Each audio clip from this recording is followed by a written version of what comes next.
Welcome back to this channel English Web Academy. अपने इस channel पे आपका फिर से स्वागत करते हैं इस सेशन में, जहां हम एसएससी के प्रीवियस ईयर क्वेश्चंस डिस्कस करते हैं। इसमें हम लोगों ने अब तक एसएससी सीजीएल के 2019 के टोटल साइनोनिम्स कर लिया है, टोटल इडियम्स एंड फ्रेजेस भी कर लिया है और वन वर्ड सब्स्टिट्यूशंस भी इसका टोटल कर लिया है। अब बचा 2019 के जितने भी एग्जाम हुए हैं एसएससी सीजीएल का 2020 में, तो उसमें टोटल कॉमन एरर्स कितने क्वेश्चन पूछे गए हैं। तो टोटल 18 शिफ्ट में एग्जाम हुआ था, दो दो क्वेश्चन यानी कि 36 क्वेश्चन टोटल पूछे गए हैं कॉमन एरर से, जो काफ़ी मोस्ट इंपॉर्टेंट है एग्जाम के पॉइंट ऑफ व्यू से। तो यदि आप किसी भी एग्जाम की प्रिपरेशन कर रहे हो तो ये कॉमन एरर्स हमेशा हर एक एग्जाम में ग्रामर रूल, बेसिक रूल और उसके काफ़ी इंपॉर्टेंट रूल्स पूछे जाते हैं।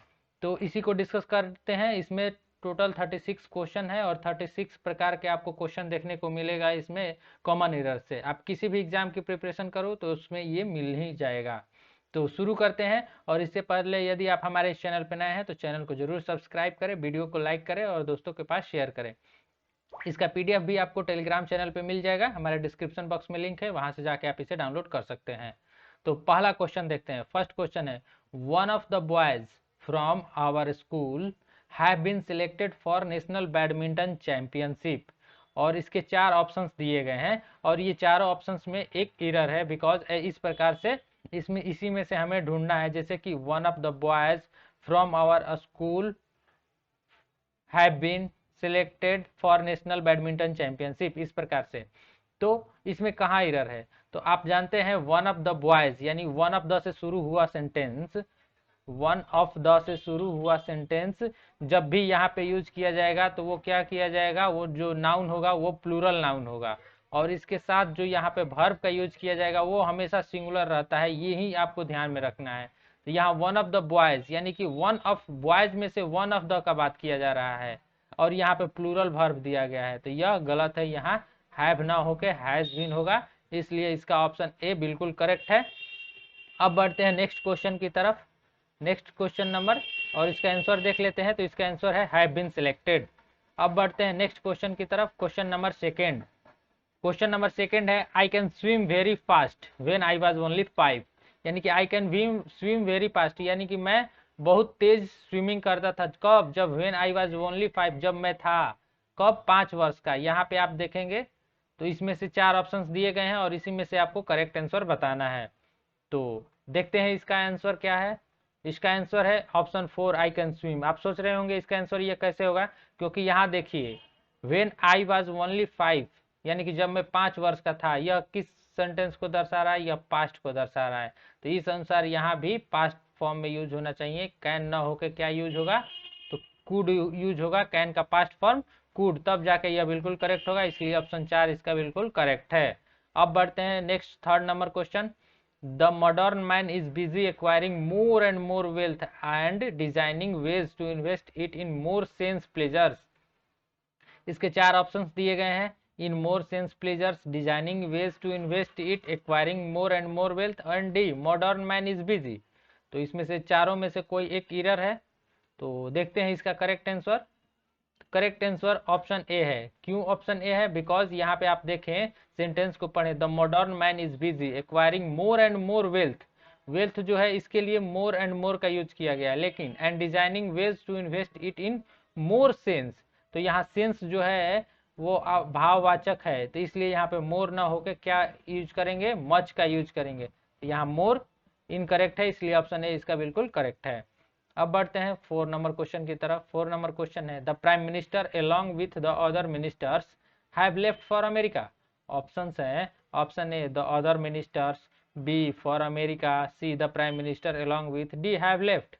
अब इसका करेक्ट आंसर देखते हैं। तो इसका करेक्ट आंसर है ऑप्शन 4, हैव लेफ्ट। क्यों भाई? तो द प्राइम मिनिस्टर, किसकी बात किया जा रहा है? The prime minister. यह कैसा नाउन है? तो यह है सिंगुलर नाउन। सिंगुलर नाउन है। Along with the other minister यानी अदर मिनिस्टर के साथ, लेकिन मुख्य जो इसमें सब्जेक्ट कौन सा है? मुख्य सब्जेक्ट है द प्राइम मिनिस्टर। तो इसके अनुसार यहाँ पे क्या यूज होगा? प्राइम मिनिस्टर सिंगुलर नाउन है तो इसके साथ सिंगुलर वर्ब का यूज करेंगे। तो यहाँ पे हैव लेफ्ट ना होके क्या होगा? तो यहाँ पे होगा has left. So option 4 is the correct answer of this question. And let's go for next question. Question number 5. Deepa walked down Deepa walked down the road slowly without looking anybody. इसके option है, option A slowly without down the road, Deepa walked looking anybody. So check out the correct answer, and correct answer is option D, option 4, looking anybody, because यहाँ पे जो sentence कह रहा है Deepa walked down the road slowly, road को धीरे धीरे पार कर रही है, विदाउट लुकिंग एनीबडी यानी कि किसी को देखे हुए, तो यहाँ पे लुकिंग का यूज न करके यहाँ पे वाचिंग का यूज करेंगे, क्योंकि लुक का यूज एक टक लगा के देखने के लिए किया जाता है। सो इसलिए इसका वॉच का यूज करेंगे, तो यहाँ पे बिल्कुल करेक्ट होगा ऑप्शन 4। 6 नंबर क्वेश्चन देखते हैं। Everything that I liked to eat are fattening. Everything I like to eat are fattening. तो इसका करेक्ट आंसर आप देख सकते हैं option everything that I like to eat are fattening. तो इसके करेक्ट आंसर देखते हैं। करेक्ट आंसर ऑप्शन 4 होगा, आर फैटनिंग। क्यों? क्योंकि सब्जेक्ट क्या है इसमें भाई? तो सब्जेक्ट है एवरीथिंग। एवरीथिंग क्या है? Singular noun. सिंगुलर नाउन है। एवरीथिंग दैट आई लाइक यानी कि सब कुछ जो मैं पसंद करता हूँ टू खाने के लिए, आर फैटनिंग। तो आर किसके लिए आया है? इसके लिए, एवरीथिंग के लिए। एवरीथिंग सिंगुलर नाउन, तो इसलिए यहाँ पे सिंगुलर वर्ब का यूज करेंगे। अब बढ़ते हैं नेक्स्ट क्वेश्चन 7 नंबर की तरफ। Saraswati college has maintained its reputation as one of the best college in the country. So इसमें ऑप्शंस दिए गए हैं 4। Saraswati college has maintained, B one of the best, third option है its reputation as, D in the country. तो इसका correct answer check करते हैं, and correct answer is one of the best college. क्यों? क्योंकि अभी जो फर्स्ट क्वेश्चन ही आया था वन ऑफ द से, आप जानते हैं जब भी वन ऑफ द का यूज किया जाएगा और उसके बाद जो भी यहाँ पे नाउन आएगा वो कैसा होगा? Plural noun. और कॉलेज क्या है? वह है सिंगुलर नाउन। तो यहाँ पे कॉलेज ना होके कॉलेजेस का यूज करेंगे, यहाँ पे कॉलेजेस का यूज करेंगे, one of the best colleges. So option B is the correct answer, option second. And question number 8, those who follow a healthy routine is likely enjoying good health। those who follow a healthy routine is likely enjoying good health। Option है a healthy routine, those who follow C is likely enjoying D good health। और इसके correct answer check करते हैं, and correct answer is option 3 is likely enjoying. क्यों? क्योंकि आप यहाँ देखेंगे those who follow a healthy routine. Those क्या है? प्लूरल है। दोज हु यानी कि वे लोग जो कि हेल्दी रूटीन फॉलो करते हैं। तो किन के बारे में आया है? दोज के लिए जो यहाँ पे यूज किया गया है, और दोज प्लूरल है तो इसकी जगह पे यहाँ प्लूरल यूज किया जाएगा are. Those who follow a healthy routine are likely to enjoying good health. So option 3 is the correct answer, यहाँ इज ना होके आर होगा। अब देखते हैं 9 number question. When I reached the cinema hall the movie had already began.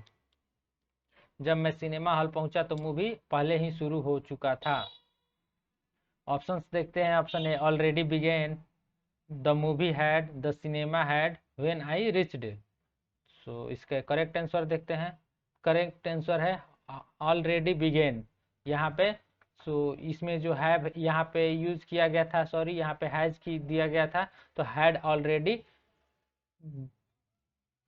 यहाँ पे जो बिगिन का आप यूज जानते होंगे, बिगिन जो कि यानी कि शुरू होना होता है, तो इसका past form begin, began, begun होता है। तो इसलिए यहाँ पे ऑप्शन ये V2 नहीं होगा, V3 होगा, तो ऑप्शन 1 करेक्ट हो जाएगा।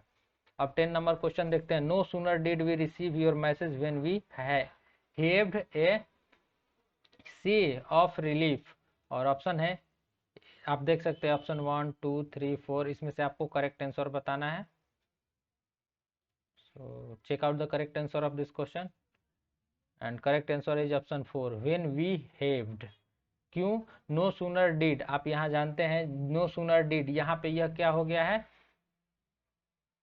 नो सूनर से जब भी कोई सेंटेंस बनाया जाता है, ये बात आप ध्यान में रखेंगे, यह हमेशा ही पूछा जाता है नो सूनर वाला। नो सूनर से जब भी सेंटेंस होगा तो इसके साथ जो यूज किया जाएगा वो व्हेन ना होके देन यूज किया जाएगा। नो सूनर देन, तो यहाँ पे व्हेन का यूज नहीं किया जाएगा, क्या यूज किया जाएगा? देन। तो ऑप्शन 4 इसका करेक्ट आंसर होगा। अब देखते हैं 11 number question. I am believing you have submitted all the necessary documents. I am believing you have submitted all the necessary documents. Option है you have submitted, B all the, I am believing, 4 necessary documents.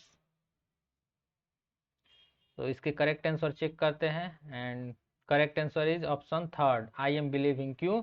क्योंकि कुछ ऐसे words हैं जिसको हम continuous में use नहीं किए करते हैं, उसी में से एक वर्ड है बिलीव, जैसे कि होप है, डिजायर, विल, फील, ये सारे वर्ड्स हैं, इसको हम कभी भी कंटिन्यूअस के रूप में यूज नहीं करते हैं टेंस में। तो इसलिए आई बिलीव होगा, न कि आई बिलीविंग होगा। क्या होगा? I believe. So option third is the correct answer. And let's go out for next question. Question number 12. Modern man is completely engrossed in the mad pursuit of material pleasures and luxuries. Options हैं material pleasures and luxuries, B completely engrossed, C modern man is, D mad pursuit। और इसके check correct answer को checkout करना है। So check करते हैं। इसका correct answer option second है, कंप्लीटली इंग्रोस। क्यों? क्यों इसका यही करेक्ट आंसर होगा? क्योंकि यहाँ देखिए मॉडर्न मैन इज कंप्लीटली इंग्रोस, यहाँ पे क्या आया है? इज प्लस वर्ब, तो वर्ब का थर्ड फॉर्म यूज किया जाएगा। क्यों? क्योंकि यह है पैसिव फॉर्म। पैसिव फॉर्म का स्ट्रक्चर आप जानते हैं, सब्जेक्ट प्लस इजआरएम प्लस V3। तो इस प्रकार से यहाँ इंग्रोस ना यूज होके क्या होगा? इंग्रोस्ड का यूज किया जाएगा, तब जाके यह बिल्कुल करेक्ट आंसर होगा, ऑप्शन सेकेंड। अब बढ़ते हैं नेक्स्ट क्वेश्चन की तरफ। नेक्स्ट क्वेश्चन है 13 number, my brother who live in Delhi has written me a letter. Option है me a letter, B my mother, my brother, third who live in Delhi, and fourth has written. So इसका correct answer होगा option third. क्यों? Why is the option third is the correct answer? Because यहाँ पे आप देखेंगे किसके बारे में बात किया जा रहा है? माई ब्रदर के बारे में। माई ब्रदर क्या है भाई? तो सिंगुलर सब्जेक्ट, सिंगुलर सब्जेक्ट के साथ जो वर्ब यूज किया जाएगा, माई brother who live, my brother जो कि रहता है, माई ब्रदर के लिए ही हु आया है और यह सिंगुलर है, तो इसके साथ जो वर्ब यूज किया जाएगा वह सिंगुलर यूज किया जाएगा। तो यहाँ पे लिव ना होके लिव्स का यूज करेंगे, क्योंकि सिंगुलर सब्जेक्ट में एस या एस लगा के वर्ब को सिंगुलर बनाते हैं। अब नेक्स्ट क्वेश्चन देखते हैं 14 number question, the old man did not wanted to eat any food. और ऑप्शन है the old man, B to eat, C any food, D did not wanted. Check out the correct answer and correct answer is option fourth, did not wanted. क्यों इसका यही option होगा correct? Because आप जानते हैं कि जब भी हम किसी भी सेंटेंस में इंट्रोगेटिव वर्ड जैसे यूज करते हैं, डू, डज या फिर डिड, यूज करने के बाद हम सब्जेक्ट को उस जनरल फॉर्म में छोड़ देते हैं, ना कि उसमें हम चेंजेस करते हैं। तो यहाँ डिड जो पास्ट टेंस दर्शा दिया, लेकिन यहाँ भी हम वांटेड लगा दिए हैं, तो डबल पास्ट हो गया। इस प्रकार से यह इनकरेक्ट हो जाएगा।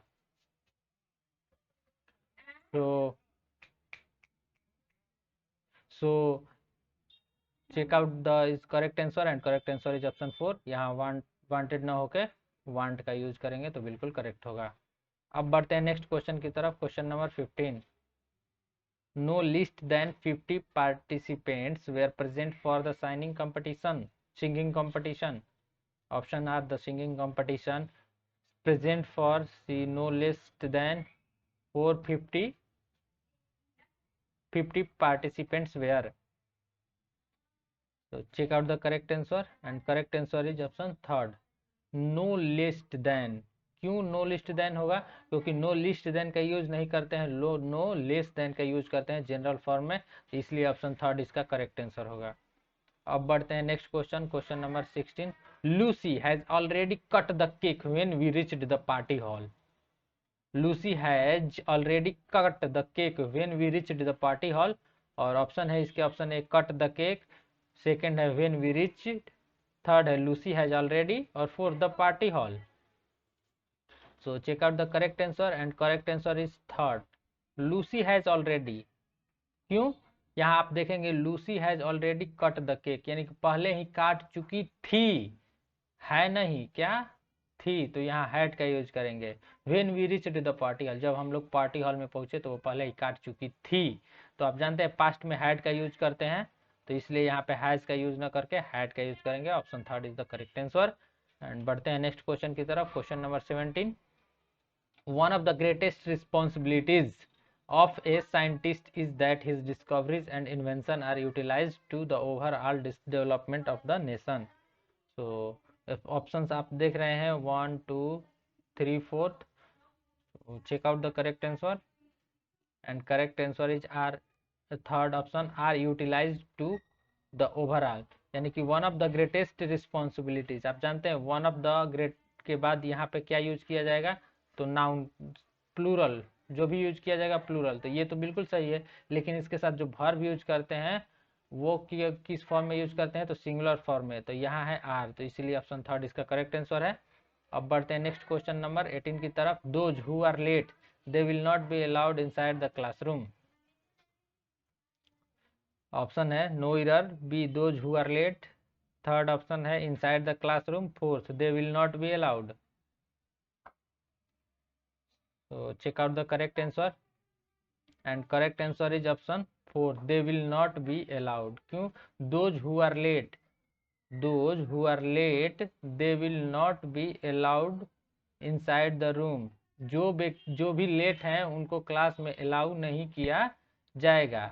जो पर्सन भी लेट हो गया है उसको क्लास में अलाउ नहीं किया जाएगा। सो इसलिए आई थिंक यहाँ पे कुछ यूज होना चाहिए जो कि मिसिंग है। सो इसको यहीं पे क्विट करते हैं। और इसका यह पार्ट 1 जिसमें कि 18 क्वेश्चन हम लोगों ने देख लिया है, 18 क्वेश्चन। और नेक्स्ट पार्ट में बाकी के 18 क्वेश्चंस को हम इसमें सॉल्व करेंगे कॉमन एरर्स के, जो कि काफ़ी इंपॉर्टेंट है। एसएससी, ये जो एसएससी सीजीएल 2019 में पूछे गए टोटल कॉमन ईयर्स में का पार्ट 1 है, जिसमें 18 क्वेश्चन हमने सॉल्व कर लिया। तो यदि आप हमारे इस चैनल पर नए हैं तो चैनल को जरूर सब्सक्राइब करें, वीडियो को लाइक करें और दोस्तों के पास शेयर करें। और इसका पीडीएफ डाउनलोड करने के लिए हमारे टेलीग्राम चैनल एडिटोरियल वोकैब्स पे जाके इसका पीडीएफ डाउनलोड कर सकते हैं। डिस्क्रिप्शन बॉक्स में लिंक दिया